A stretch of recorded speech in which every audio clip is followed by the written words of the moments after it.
La guía farmacoterapéutica de hipertensión inducida por el embarazo por la Clínica Universidad de La Sabana.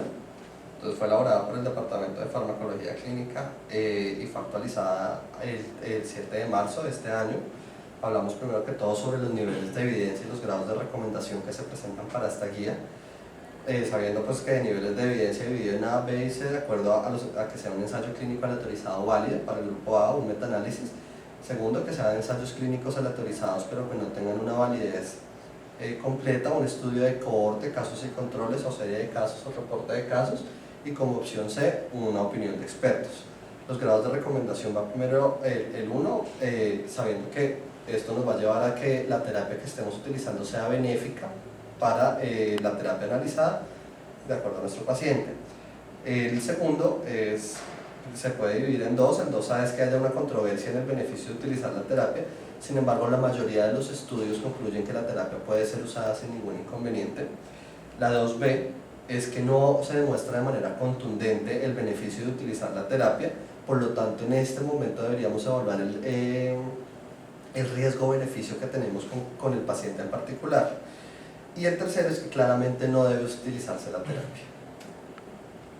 Entonces, primero que todo se debe ver el tratamiento de la hipertensión inducida por embarazo leve a moderada, siempre sabiendo que la primera opción de manejo para el paciente ambulatorio es el alfametil-dopa. Va a ser la primera línea como tal para mujeres embarazadas con hipertensión crónica o hipertensión inducida por el embarazo. Recordemos que no podemos utilizar IECAS ni ARA2. Sin embargo, su efecto no ha sido demostrado, su efecto por encima de los otros antihipertensivos no ha sido demostrado.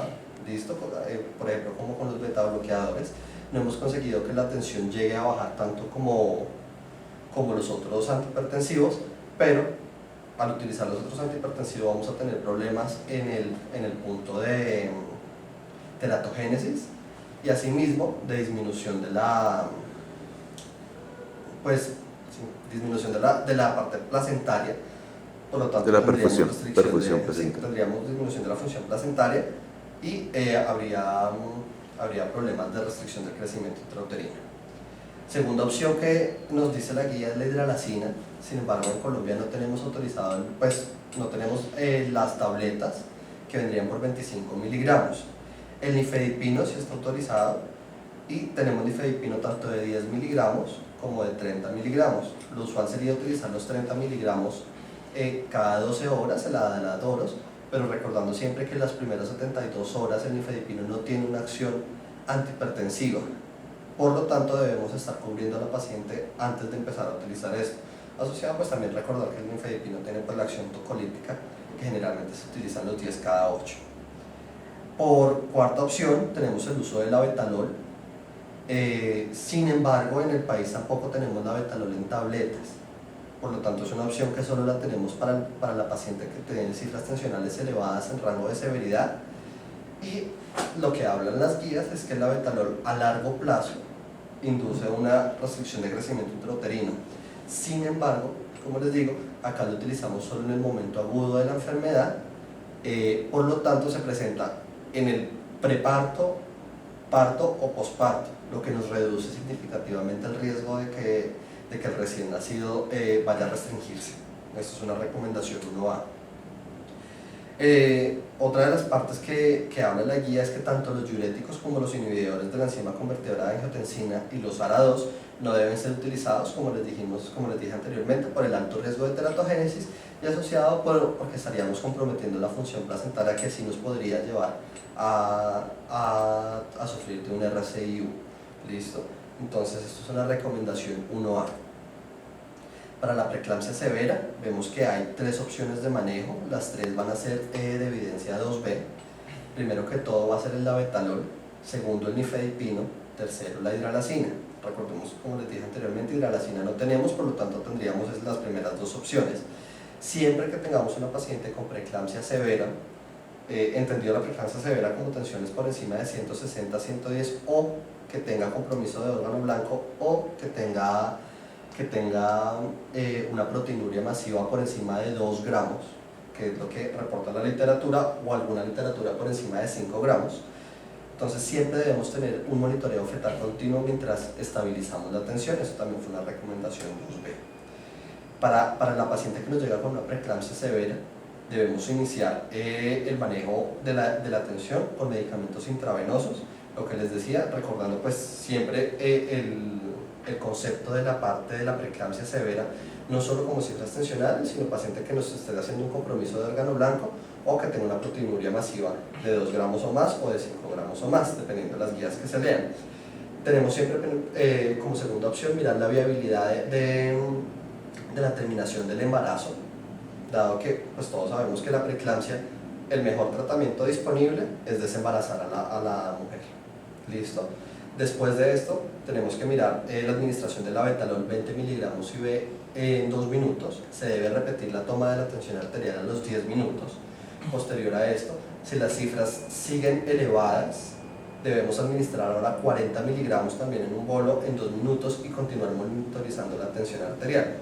Si las cifras tensionales persisten elevadas, lo que vamos a hacer es aumentar al doble el abetalol a 80 miligramos IV en 2 minutos y tomar nueva cifra de tensión arterial a los 10 minutos. Lo que esta guía nos recomienda es que si sigue la tensión elevada, debemos hacer manejo con hidralazina 10 miligramos IV en 2 minutos, sin embargo no tenemos disponible. Por lo tanto, la literatura también habla de que el abetalol debe seguirse continuando incluso hasta 160 miligramos en bolo cada 2 minutos. Asimismo, recordar que el paciente preeclámptica severa, si tiene el compromiso de algún órgano blanco, debe estar en UCI y si no, después de desembarazar debe pasar por lo menos a la unidad de cuidado intermedio.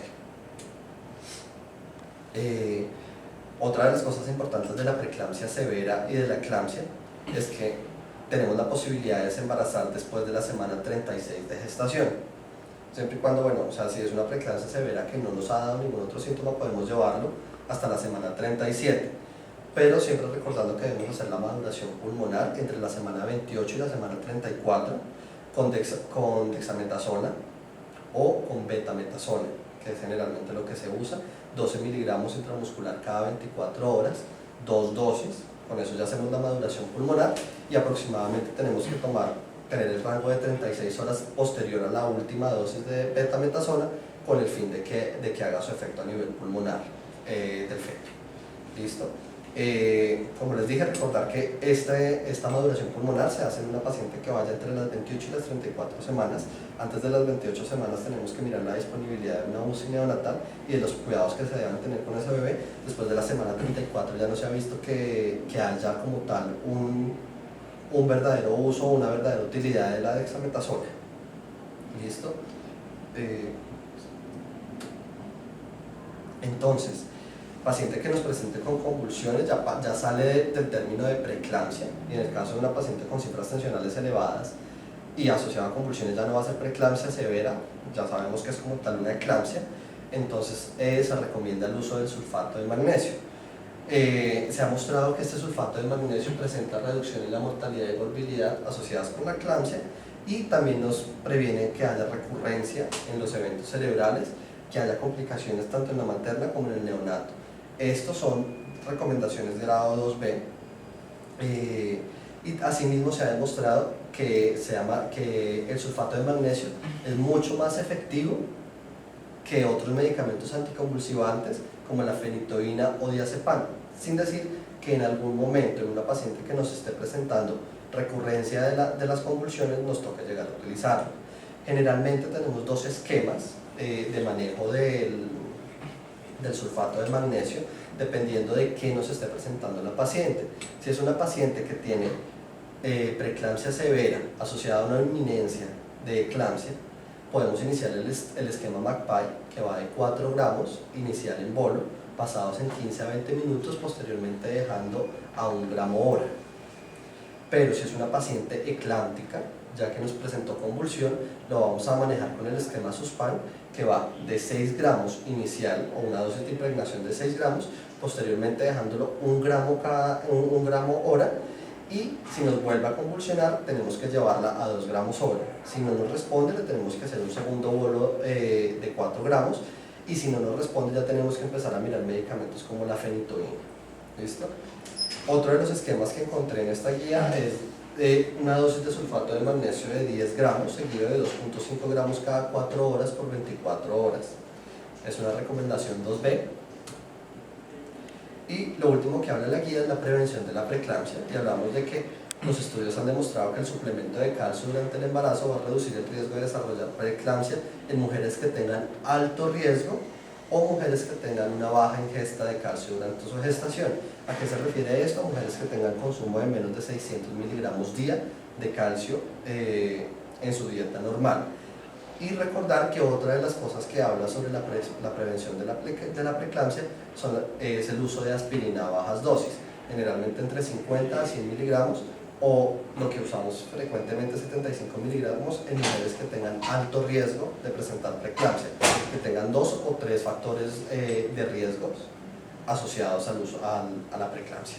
Esta recomendación es una recomendación también 2B.